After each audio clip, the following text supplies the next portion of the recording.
ونشهد أن سيدنا ومولانا محمدا عبده ورسوله أما بعد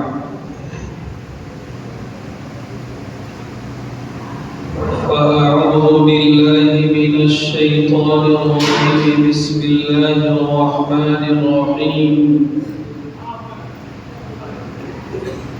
ألا إن أولياء الله لا خوف عليهم ولا هم يحزنون الذين آمنوا وكانوا يتقون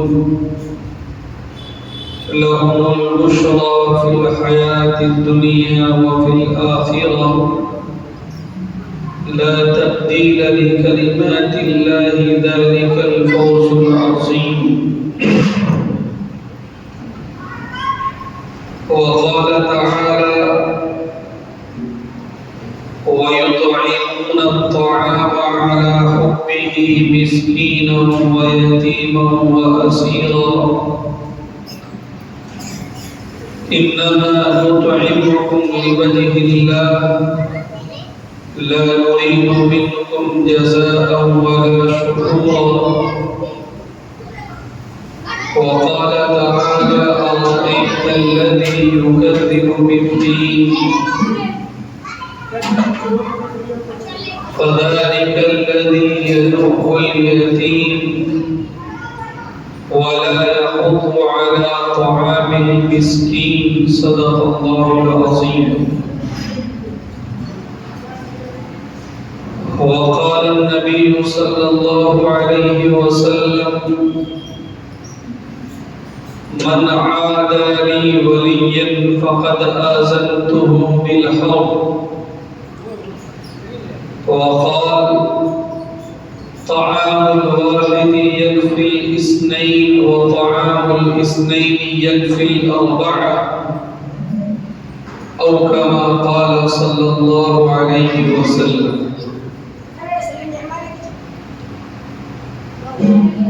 تمنا درد دل کی ہے تو کر خدمت فقیروں کی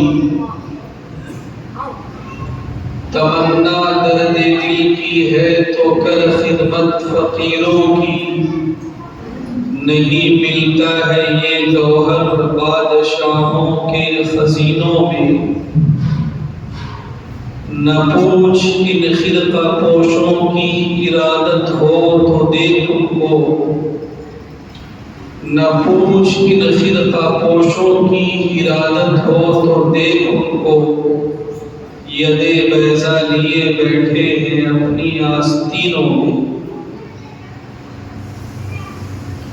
قابل صد احترام میرے بزرگوں بھائیوں عزیزوں اور دوستوں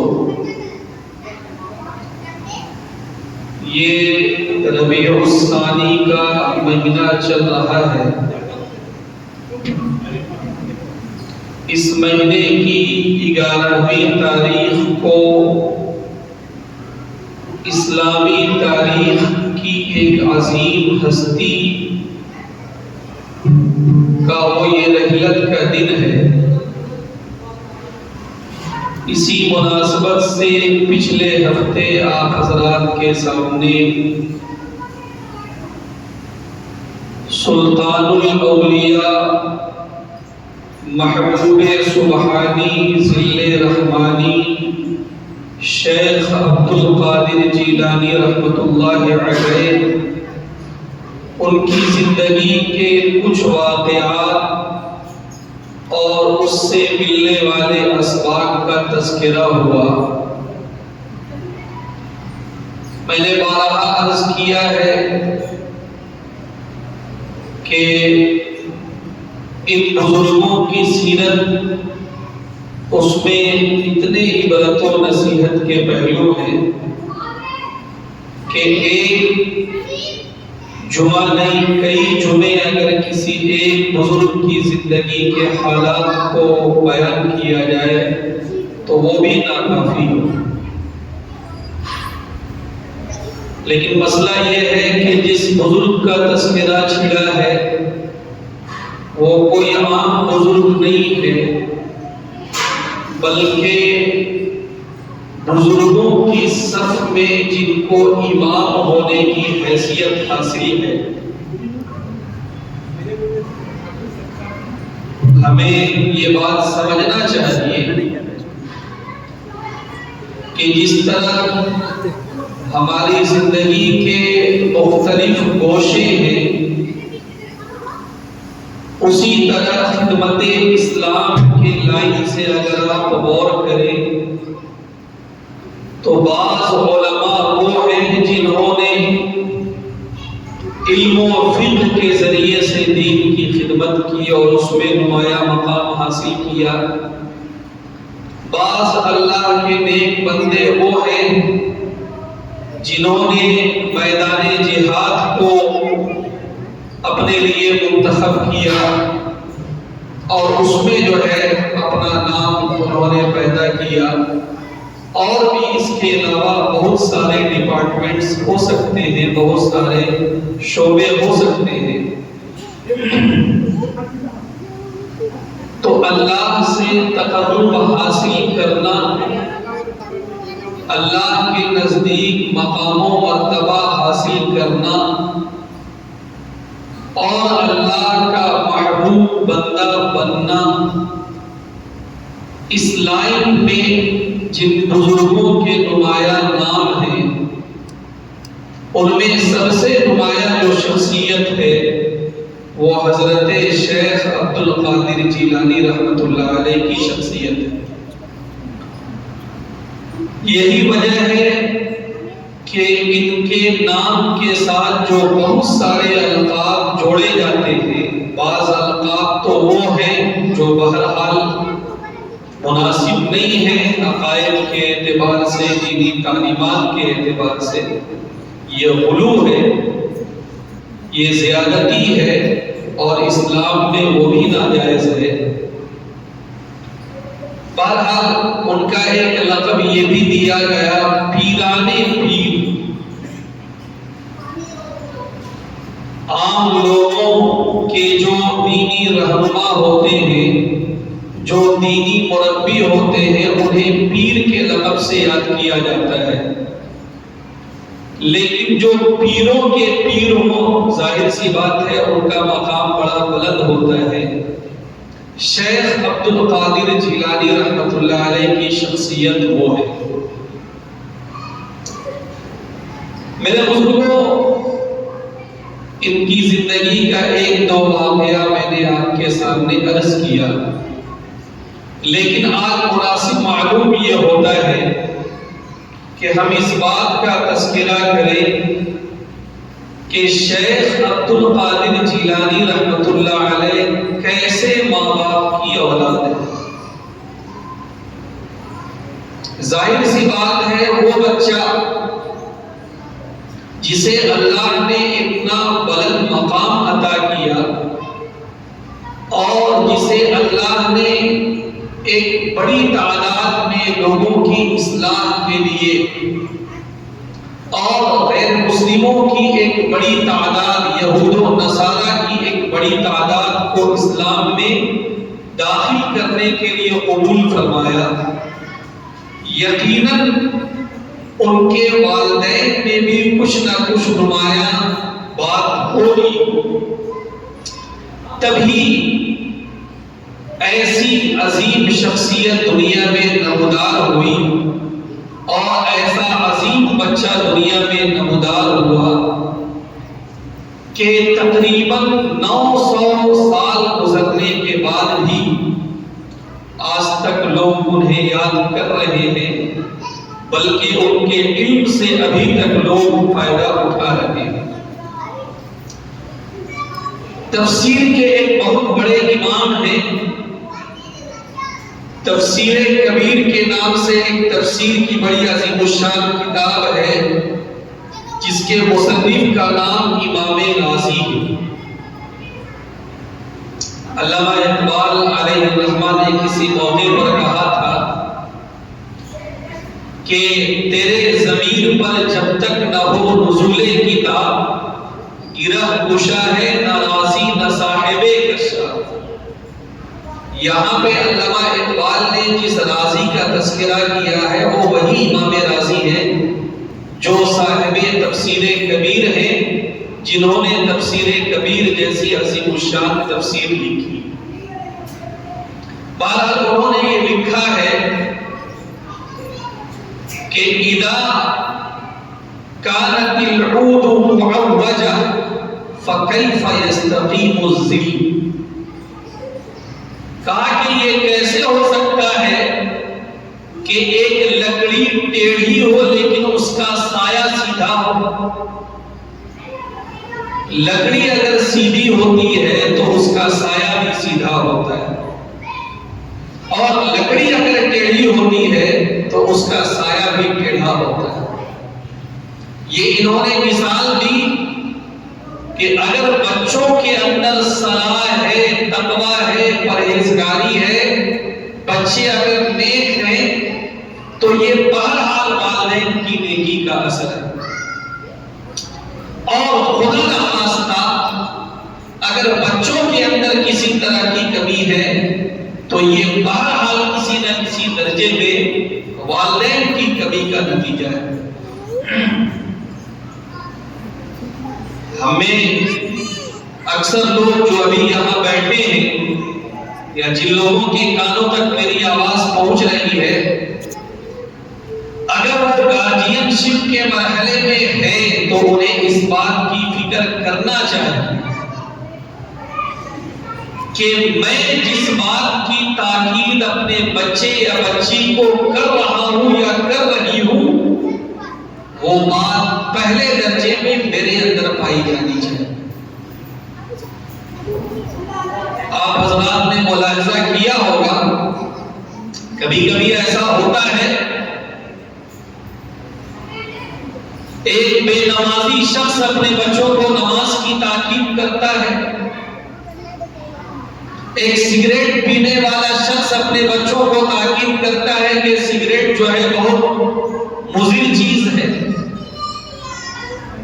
ایک صاحب غلط عادتوں میں پڑا ہوا شخص وہ اپنے بچوں کو تاکید کرتا ہے اور اس انداز سے تاکید کرتا ہے کہ میں نے تو اپنی زندگی برباد کر لی، میں نے تو یہ عادت لگا لی، لیکن کم سے کم تم لوگ ٹھیک رہو۔ یہ بات یاد رکھیں کہ یہ ایک جملہ تو ہو سکتا ہے لیکن اس بات کا کوئی اثر بچوں پر نہیں پڑ سکتا۔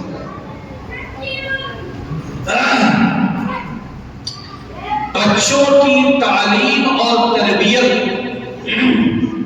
بلکہ صرف یہاں پر والدین اور بچوں کی بات نہیں ہے، یہاں پہ اساتذہ اور معلمین کی بھی بات ہے۔ یہاں پہ یوں سمجھیے کہ اگر کسی تنظیم کے سربراہ اور اس کے دیگر اراکین کی بات اگر کریں ہم تو تنظیم کے سربراہوں اور عام اراکین کی بھی بات ہے۔ اگر ہم اپنے بچوں میں، اگر ہم اپنے طلباء اور اسٹوڈنٹس میں، اگر ہم اپنے کارکنان میں، اگر ہم اپنے ماتحت لوگوں میں کچھ صفات پیدا کرنا چاہتے ہیں تو ان صفات کا پیکر ہمیں خود بننا ہوگا۔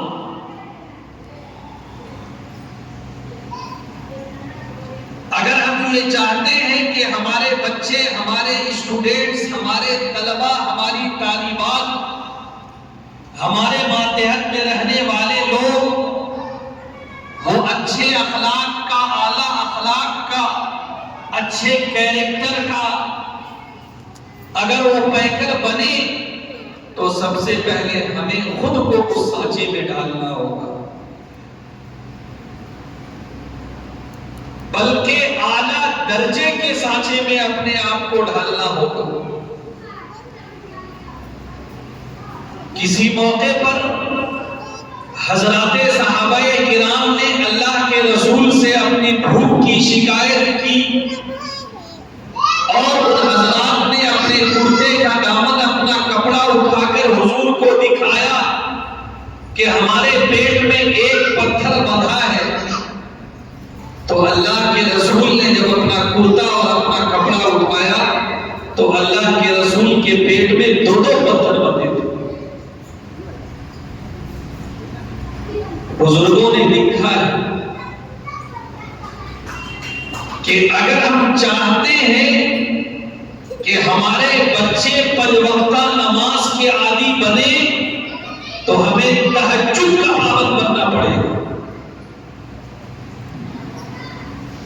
اگر ہم چاہتے ہیں کہ ہمارے بچے فرائض کی پابندی کریں تو ہمیں دیگر نوافل کا بھی اہتمام کرنا پڑے گا۔ ہمیں ان کے سامنے ایک اعلیٰ مثال پیش کرنا ہوگا، تب کہیں جا کر ہماری باتوں کا ان کے اوپر اثر ہوگا۔ ورنہ بات وہی ہے جو حدیث پاک میں کہی گئی کہ کبھی کبھی بارش ایک چٹان پر ہوتی ہے اور وہ پانی کہاں چلا جاتا ہے اس کا کوئی پتہ نہیں چلتا۔ اسی طرح ہماری نصیحتیں، ہماری باتیں اور ہمارا سمجھانا بجھانا یہ اس بارش کی طرح ہوگا جو کسی چٹان پر برسی ہو اور اس کے بعد وہ پانی کہاں گیا اس کا پتہ نہ چلا۔ بہرحال تو میں نے بات یہاں سے شروع کی کہ شیخ عبد القادر جیلانی رحمت اللہ علیہ کے جو والدین، ہمیں تھوڑا ان کے بھی حالات جاننا چاہیے۔ آپ کے والد گرامی کا جو نام تھا وہ شیخ موسیٰ ابو صالح، شیخ موسیٰ ابو صالح، اور اپنے زمانے کے وہ بڑے نیک انسان، بڑے پرہیزگار انسان، محنت مزدوری کر کے اپنا پیٹ بھرنے والے انسان، اگر مزدوری مل گئی تو محنت کیا پیٹ بھرا، اور اگر نہیں ملی تو پانی پی کر سو گئے، لیکن کبھی بھی حرام کا ایک لقمہ اپنے پیٹ میں نہیں ڈالا۔ شیخ موسیٰ ابو صالح کے بارے میں جو بات آتی ہے وہ یہ کہ وہ حرام مال سے ہر درجہ اجتناب کرنے والے تھے۔ میرے بزرگوں، اللہ ہم سب کو معاف کرے۔ آج ایک بہت بڑا مسئلہ یہ ہے کہ مال کے سلسلے میں ہم غیر محتاط ہو گئے۔ ہمیں بالکل اس کی پرواہ نہیں ہے کہ ہمارے منہ میں آنے والا لقمہ، ہمارے منہ تک پہنچنے والا پانی، ہمارے جسم میں زیبتن ہونے والا کپڑا، یہ کہاں سے آیا؟ جی، حضور پاک صلی اللہ علیہ وسلم کے یہاں، حضرات صحابہ کرام کے یہاں اس معاملے میں کتنی احتیاط تھی میں نے بارہا عرض کیا۔ ایک موقع پر صدقے کی کھجوریں مسجد نبوی کے صحن میں تھی۔ حضرت حسین چھوٹے بچے تھے، آپ کے نواسے، ایک کھجور اٹھا کر آپ نے منہ میں ڈال دیا۔ اللہ کے رسول نے زبردستی اسے نکلوایا، کہا کہ حسین تجھے معلوم نہیں کہ ہم صدقہ استعمال نہیں کرتے، ہمارے لیے صدقہ حلال نہیں ہے۔ حضرت ابو بکر رضی اللہ عنہ کا وہ واقعہ ہم نے بارہا سنا ہوگا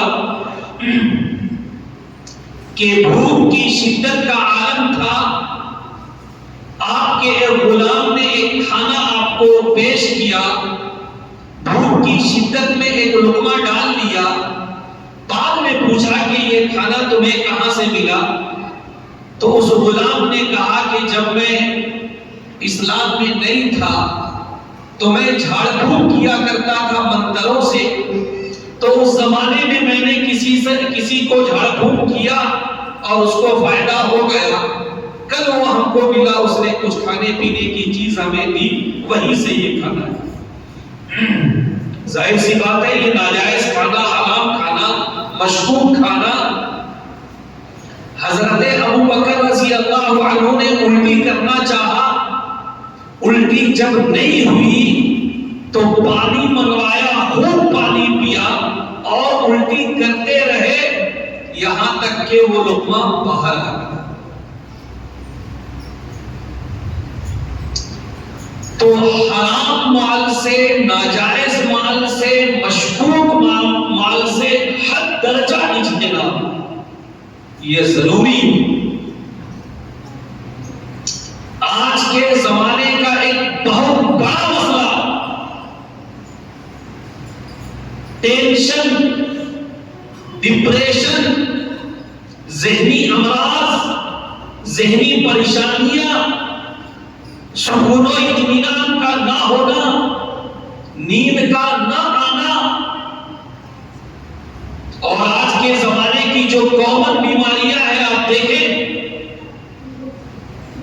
شوگر اس کی بنیادی وجہ ٹینشن،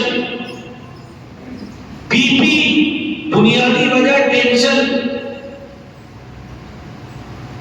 تو مسئلہ یوں ہے کہ شروعات دل اور دماغ سے ہوتی ہے اور پھر اس کے اثرات پورے جسم پر مرتب ہوتے ہیں. یہ دل ہی بے چین ہے، یہ دماغ ہی اس میں سکون نہیں ہے. ہر وقت ایک عجیب و غریب کیفیت میں انسان مبتلا ہے. ڈاکٹروں کا چکر ہے، ڈپریشن کی دوائیاں ہیں، نیند کی دوائیاں ہیں. قرآن کہہ رہا ہے الا بذکر اللہ تطمئن القلوب، کہ لوگوں یاد رکھو دل کا اطمینان چاہتے ہو اللہ کو یاد کر کے زندگی گزارو. زندگی کے ہر مرحلے میں خدا یاد رہے. یقیناً اس کا ایک ترجمہ ذکر و اذکار کرنا ہے، سبحان اللہ، الحمدللہ، اللہ اکبر کہنا ہے، لیکن اس کا ایک معنی یہ بھی ہے کہ ہماری زندگی ایسی ہو جس میں خدا کی یاد ہو، دین و شریعت کا پاس و لحاظ ہو. خیر، تو شیخ عبد القادر جیلانی رحمت اللہ علیہ کے والد محترم شیخ موسیٰ ابو صالح ایک موقع پر کسی طرح بھوک کے عالم میں وہ تھے اور دریا کے کنارے وضو کر رہے تھے.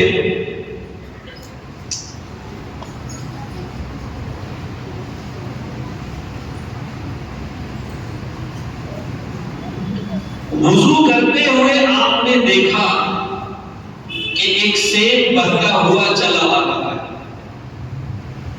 ظاہر سی بات ہے بھوک کے عالم میں ہے، بھوکے سے جب انسان جو ہے، کسی بھوکے انسان سے اگر آپ گنتی پوچھیں کہ 2 اور 2 کتنا ہوتا ہے، وہ بیچارہ بولے گا 4 روٹی. ٹھیک ہے، یہ بھوک عجیب و غریب چیز ہے. تو بھوک کی شدت، دیکھا کہ ایک سیب بہتا ہوا چلا آ رہا ہے، اسے اٹھایا، کھا لیا. ظاہر سی بات ہے چوری نہیں کی، ڈاکہ نہیں ڈالا، چھینا نہیں کسی سے،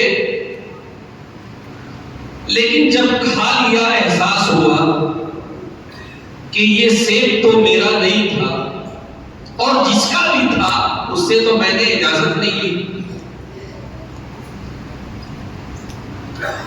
دریا سے بہتا ہوا آ رہا تھا تو اندازہ لگایا کہ یقیناً دریا کے کنارے کوئی درخت ہوگا اور اس درخت کا سیب دریا میں گرا ہوگا اور وہی بہتا ہوا چلا آ رہا ہے. دریا کے کنارے چلنا شروع کیا. بہت دور جب چلے گئے تو دیکھا کہ ایک سیب کا درخت ہے اور اس کی ایک شاخ دریا کے طرف ہے. اندازہ لگا لیا کہ اسی درخت کا یہ سیب ہے۔ اس کے مالک کے بارے میں پتہ لگایا، شیخ عبداللہ صومعی اس کے مالک تھے، اس باغ کے مالک، اس درخت کے مالک، وہ بھی اللہ والے۔ جا کے کہا کہ حضور والا، آپ کے درخت کا ایک سیب دریا سے بہتا ہوا، میں فلاں جگہ تھا، وہاں تک پہنچا، میں بھوک کی شدت میں تھا، میں نے کھا لیا، اب میں آپ سے اجازت طلب کرنے آیا ہوں، آپ جو چاہیں کریں، آپ یا تو مجھے معاف کر دیں یا اس کی قیمت مجھ سے لے لیں۔ شیخ عبداللہ صومعی انہوں نے بھی جو ہے سر سے پیر تک دیکھا اور پہچان لیا کہ یہ بندہ کوئی معمولی بندہ نہیں ہے، یہ آنے والے وقت میں یہ اللہ کا ولی ہونے والا ہے۔ بزرگوں کی نظر بہت دور تک جاتی ہے۔ اللہ کے رسول نے فرمایا کہ اتقوا فراست المؤمن، مومن کی فراست سے ڈرو، فإنه ينظر بنور اللہ، وہ اللہ کے نور سے دیکھتا ہے۔ تو انہوں نے بھی کہا کہ ایسے معاف نہیں ہوگا، 12 سال میرے باغ کی نگرانی کرنی پڑے گی، اس کے بعد معاف ہوگا۔ چونکہ انہوں نے اقرار کر لیا تھا، ایک سیب بغیر اجازت کے کھایا اور گویا کہ اس کے بدلے میں 12 سال کی ڈیوٹی قبول کر لی۔ مسئلہ یہ ہے کہ ہماری جیب میں جو پیسہ آ رہا ہے وہ کتنا لوگوں کی رضامندی سے آ رہا ہے اور کتنا لوٹ کھسوٹ کے ذریعے سے آ رہا ہے، کتنا ناجائز طریقے سے آ رہا ہے، کتنا کسی پر ظلم کر کے آ رہا ہے، کتنا کسی کا مال غصب کر کے آ رہا ہے، کتنا کسی کا زبردستی لے کر آ رہا ہے، یہ جائزہ لینے کی ضرورت ہے۔ جی خیر طے ہو گیا کہ صاحب اس ایک سیب کا ہرجانہ یہ ہے کہ 12 سال کی ڈیوٹی کرنا شروع کر دیا۔ 12 سال تک وہ باغ کی نگرانی کرتے رہے۔ 12 سال جب مکمل ہو گیا تو کہا کہ حضرت والا، میں نے 12 سال آپ کے باغ کی نگرانی کر لی، اب میرا خیال ہے جو ہرجانہ آپ نے طے کیا تھا اسے میں نے ادا کر دیا۔ کہا کہ ہاں ادا تو کر دیا، لیکن بس ایک شرط اور ہے، اسے مان لو، اس کے بعد تمہاری چھٹی۔ کہا کیا؟ کہا کہ میری ایک بیٹی ہے جو آنکھوں سے اندھی ہے، کان سے بہری ہے، ہاتھ سے لولی ہے، پیر سے لنگڑی ہے، اس سے نکاح کرو۔ اب آپ بتائیے بھائی، نکاح اور شادی زندگی کا ایک بڑا اہم مرحلہ ہوتا ہے، اور آج کے زمانے میں تو بس اللہ کی پناہ،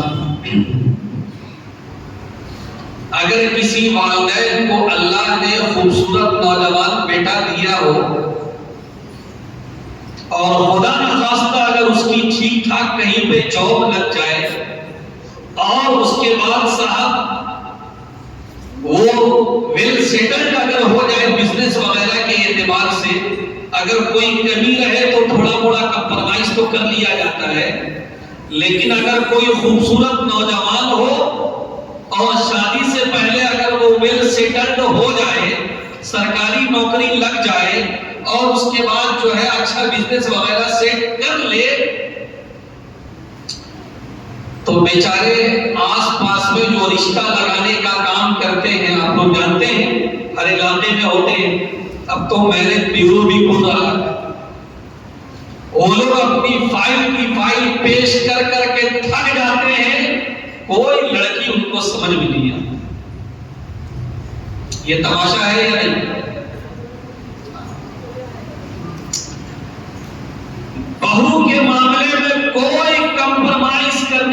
ضرورت نہیں ہے، کوئی کمپرومائزنگ موڈ میں نہیں رہتا ہے انسان۔ ہمیں بہو کیسی چاہیے؟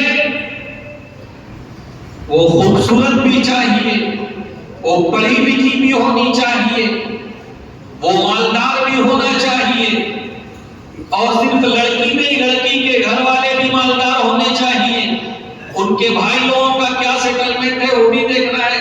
اب تو اتنی شرطیں ہو گئی، اللہ کی پناہ، میں آپ کو کیا کہوں، کبھی کبھی افسوس ہوتا ہے بعض رشتے اس وجہ سے کٹے کہ لڑکی کے گھر میں ٹائلس لگا ہوا تھا، لڑکی پڑھی لکھی خوبصورت خوبصیرت، لیکن رشتہ اس وجہ سے کاٹا گیا کہ لڑکی کے گھر میں ابھی ٹائلس ماربل نہیں لگا ہے۔ یہ تماشا ہم لوگ کر رہے ہیں، تو جب یہ تماشا کیا جاتا ہے تو اللہ معاف کرے، میں کسی کو بددعا نہیں دے رہا ہوں، اس کے بعد جب بہو آتی ہے تو وہ جو تماشا کرتی ہے تو ساس سسر اور دیور اور نند ان کے جو تماشے بنتے ہیں وہ بھی دیکھنے لائق ہوتے ہیں۔ جی، شادی بیاہ کے معاملے میں لڑکے کا معاملہ ہو، لڑکی کا معاملہ ہو، دینداری کو معیار بنایا جائے، سیرت کو معیار بنایا جائے، صورت دیکھا جائے، کوئی حرج نہیں، لیکن سیرت اصل ہے، سیرت و کردار اصل ہے۔ میں اپنے نوجوان بھائیوں سے بھی عرض کرنا چاہوں گا، اصل دیکھنے کی چیز دینداری ہے، پرہیزگاری ہے، تقویٰ ہے، طہارت ہے، سیرت ہے، کردار ہے، کیریکٹر ہے۔ جی، آج جو تماشا ہے، اللہ کے رسول نے فرمایا تھا کہ جب تمہارے گھر میں کوئی ایسا رشتہ آئے جس کی دینداری اور اخلاق سے تم مطمئن ہو تو شادی کر دو، اگر ایسا نہیں کرو گے تو فساد عظیم برپا ہوگا، اور وہ ہوا۔ خیر، تو میں یہاں پر کہا کہ شیخ عبد القادر جیلانی رحمت اللہ علیہ نے جو ایک سیب بغیر اجازت کے کھایا تھا اور اس کے ہر جانے کے طور پر 12 سال ڈیوٹی کی تھی، اب آخری جو شرط شیخ صومعی نے لگائی، شیخ عبداللہ صومعی نے، وہ کیا کہ میری ایک بیٹی ہے جو آنکھوں سے نابینا ہے، کان سے بہری ہے، ہاتھ سے لولی ہے، پیر سے لنگڑی ہے، اس سے شادی کرنا ہے۔ کہا کہ ٹھیک ہے، اگر یہ ہمارے جرمانے کا، ہمارے ہرجانے کا حصہ ہے تو یہ بھی قبول۔ نکاح کر دیا، وہ گارجین تھے، انہوں نے اپنی بیٹی کی طرف سے نکاح کر دیا، انہوں نے قبول کر لیا۔ رات کے وقت ان کے جو خسر تھے انہوں نے کہا کہ جائیے آپ میری بیٹی اور اپنی اہلیہ کے پاس جائیے۔ تو کتابوں میں لکھا ہے کہ جب کمرے میں تشریف لے گئے تو دیکھا کہ ایک انتہائی حسین و جمیل خوبصورت لڑکی بیٹھی، جیسے دیکھا واپس دوڑ کے باہر آئے، اور باہر آنے میں چوکھٹ میں جب ٹکرائے تو چوٹ بھی لگی، اور اپنے سسر کے پاس آئے کہ کہا کہ حضور والا، آپ نے تو کہا تھا کہ آپ کی لڑکی اسی صفات کی حامل ہے، لیکن میں دیکھ رہا ہوں کہ وہاں پہ تو ایک انتہائی حسین و جمیل اور خوبصورت لڑکی ہے، وہ لگتا ہے میری بیوی نہیں۔ کہا کہ نہیں، وہی میری بیٹی ہے اور وہی تمہاری بیوی ہے۔ وہ آنکھ سے اندھی اس معنی کر کہ اس عورت اور اس بچی کی نگاہ کبھی غیر محرم پر پڑی نہیں۔ وہ کان سے بہری اس معنی کر کہ خلاف شریعت کبھی کوئی بات اس کے کانوں تک گئی نہیں۔ وہ ہاتھ سے نوری اس معنی کر کہ اس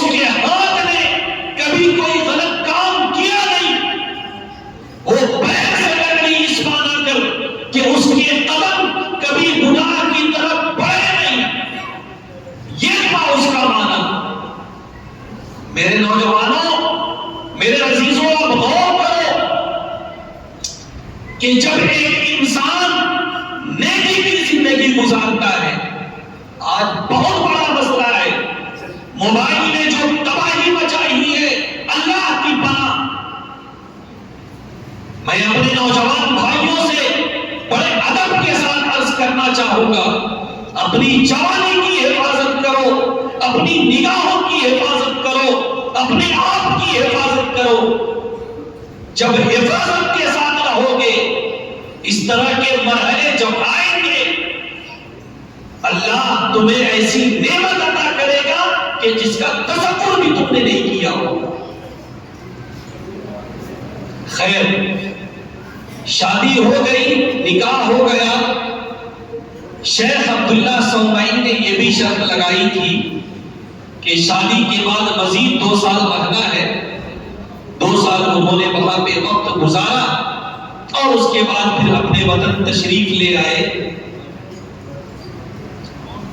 یہی دونوں بزرگ تھے، شیخ موسیٰ ابو صالح اور شیخ عبداللہ صومعی کی یہ پاکیزہ بیٹی.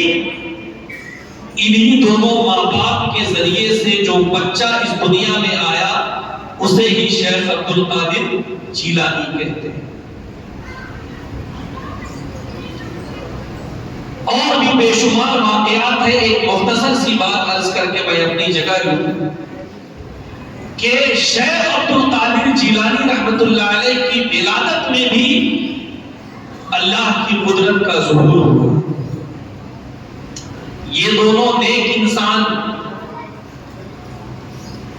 آپ کی اہلیہ محترمہ کی عمر 60 کو پہنچ گئی اور ظاہر سی بات ہے کہ آپ ضرور ان سے بڑے ہوں گے. ان کے شیخ عبد القادر جیلانی رحمت اللہ علیہ کے والد، اور گھر میں ابھی تک کوئی بچہ نہیں.